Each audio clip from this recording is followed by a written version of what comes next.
Think of the example of a man who is a porter,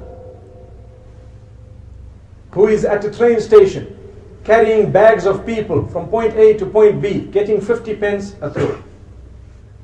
And suddenly, a rich man comes, walks out of the train with a can of milk, and he says, young man, I will give you 10 pounds if you carry this can of milk from here to my place, which is about a mile down. And this man is excited. Wow, 10 whole pounds. That's like 20 trips that I've been making at 50p each. I'm going to get it one throw. He says, no problem, sir. I am experienced. I will not drop your milk. And you know, they put the milk on top of their heads and they balance it. These porters are experts. They actually can run with it. Don't try it, but they can do it. They will put it on their heads and run with it. This man puts it on his head. And he starts walking and he's smiling from ear hole to ear hole. Allahu Akbar. And he says, oh, I'm going to get 10 pounds just now. And I will go straight to buy 2 chickens. And these chickens will lay eggs and I will sell the eggs. And when I sell a few eggs, I'll buy a 3rd and 4th and 5th chicken. Then I'll have a fowl run. I'll employ 10 guys to run that place.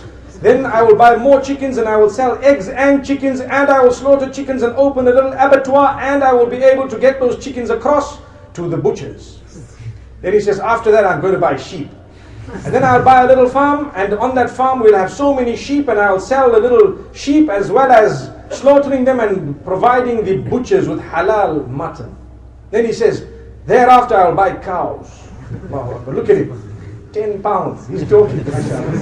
Just 10 pounds. But this is forward thinking, beautiful thinking. It's really good. He's got a plan. Wallahi, he's got a good dream. He's not planning haram. He's planning something good for his future.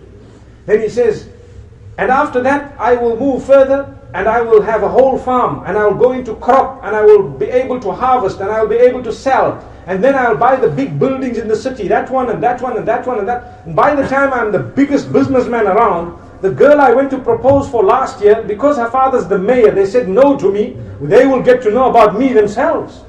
And when they get to know about me, the father will come and say, will you please marry my daughter? And when he comes, I'll be so upset, I'll tell him, no! So when he shook his head, the can of milk dropped.